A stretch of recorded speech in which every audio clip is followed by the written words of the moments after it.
You're here today for one or two reasons. Either one, you're about to start a launch and you want to make sure you get everything in place before you dive right in. Or number two, you have just wrapped up a launch. If so, high five. And you are looking to really make sure you maximize the time that you just spent during that launch. Either way, you're gonna love this week because we are going to dive into the 5 things that you need to do after every launch in order to really make all of the effort that you just put in work for you. So let's go ahead and get right to it.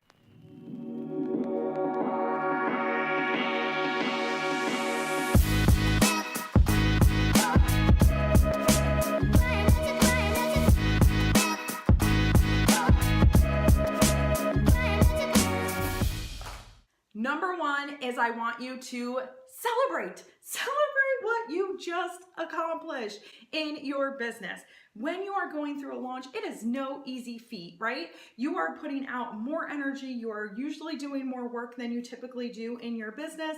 And this has brought to some result. So whether you have brought in one new person, whether you have brought in 100 new people, 1,000 new people, I don't care. Celebrate it because that is a life that is about to be changed. That is somebody who said yes to what you do, and don't you dare discount it because maybe you didn't hit your goal. Let's just celebrate what you did. So I love to celebrate. Number one is all of the people that have come in throughout that launch. Like I like to look at each individual name and celebrate them for who they are and the chance that they just took. Because I don't care what the price of the investment is, it takes some thinking for people to invest in you during a launch, right? There is something that is happening. I want to be thankful for that decision that they made for themselves because I know what I do can transform lives in business, and I'm sure what you do transforms people as well. So I want to take that moment to just appreciate every single person.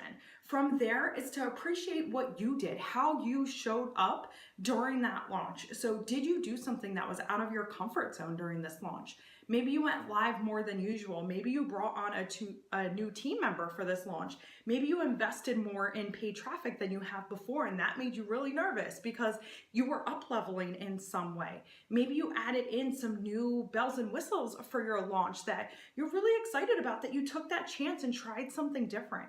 This is the time that I want you to celebrate all of that because this is how success is created. Over and over again, we're appreciating what we are accomplishing. Then number two is to analyze your numbers. Okay, we want to go through this because if you are launching this offer again or you're turning it evergreen after this live launch, we want to be able to see what actually happened. Did we have a profitable launch or did we just dump money in and we got some back and we don't really know what's going on?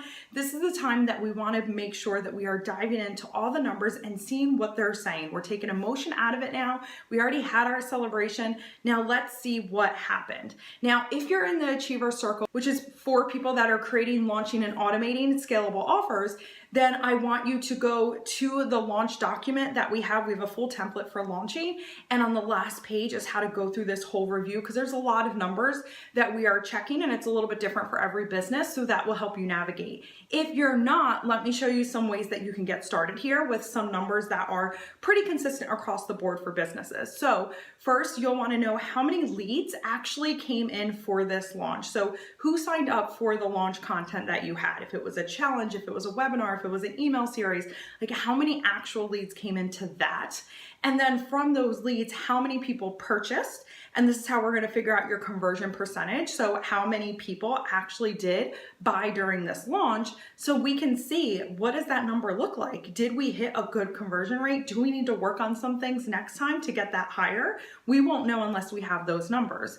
And then if you have put out any expenses, so how much have you paid to anyone on your team? Have you done any paid advertising? Getting all those numbers out there and then seeing, okay, what is the total cost that you have brought in? So this is including all payment plans. This is adding all the numbers up and seeing how much you spent versus how much actually came in so that you can see what your numbers look like for this launch. If you see that, wow, I did a lot of work to make 200 bucks, you may want to rethink your next launch, or you may want to have an upsell offer to that launch. or a downsell offer, right? Like this allows you to strategize what your next launch looks like based on those numbers. If you see, wow, it was highly profitable, okay, great. Are there some things that we can do to get that number up even more? Are there some things we can let go of that that actually didn't drive sales, but this did? This is another time to take a look at when people bought. So did a lot of people buy when a certain bonus was happening during the launch? If so, we're using that bonus again. Or did they not buy during a certain bonus? Okay, I probably need to change that because it didn't drive as much energy as I wanted. Do you see that most people are buying at cart open day, cart close day, a different day? Because again, next time you run this starts to tell you when your sales are coming in. You have all the numbers in front of you in order to make those decisions as the CEO of your business. Number 3 is to analyze both your effort and energy. Now, this is something that anyone I work with, I always suggest when they are in a launch period is to just have a notebook on hand and jot down how you are feeling during certain times. So for example, if you feel that your energy is starting to drain, or that you're getting frustrated, or that you're starting to get overwhelmed or fearful, scared, if you are super pumped, you're like, oh my God, this is like the day I feel all the things, like I'm so excited, I love everyone. Like those type of feelings where it's like high highs or low lows, I always have people write that down. Because what we're gonna do in this step is to take a look at what that is saying so that you can make launching something that is the most effective, not just for your business, but for you as a human as well. So what I started to notice is that if I go after like 5 days of live streaming, I'm done. Like I get so over it. I don't like it anymore. Like I don't know what it is about me, but I started to see every launch, like I start losing steam after about 5 days.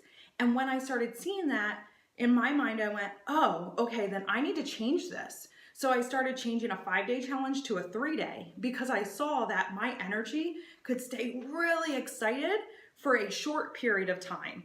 Same thing with cart open and close. Mine are typically very short because if I keep talking about the same thing over and over, I get over it like myself. So I don't bring the same kind of energy. So this started to tell me as I track these things down. But before I was tracking them, I would always forget. So by the time I did the next launch, I would forget what happened before, then make these decisions that didn't serve me. And I do the same thing with people that I work with. If we're tracking that, we look at the end, we see the numbers, then we put it against how they were feeling, then we know the next time they do a live launch, like, what do we need to change? Oh, you're the most excited during these times. Oh, you don't do well with live streams at night. Oh, you do better writing your emails in advance so you're not doing them in the middle of being live launch. Okay, then we prep them in advance. So you start to see what your specific launch formula is, and you're able to leverage that for yourself. Number 4 is to give yourself a post-launch break. 2 or 3 days that you are just unplugging from your business. I actually schedule this in advance before a launch because this just gives me a way to get back to me, get back to my core. And this is even if you're like me and you bake a lot of self-care into your launches, I still give myself that break because no matter what during a launch, you're putting out a different energy, right? You're showing up more, you're probably answering more questions, you're doing different things for this launch that you typically don't do in a given business week or month. So in that case, give yourself that space to just recollect and really get yourself ready to jump back into business. It's almost like when we joke that you need a vacation after a vacation, or you go to a business event and then you need a vacation right after because you have so much stuff in your head that you're like, oh my God, I need a break before I actually jump back into my business.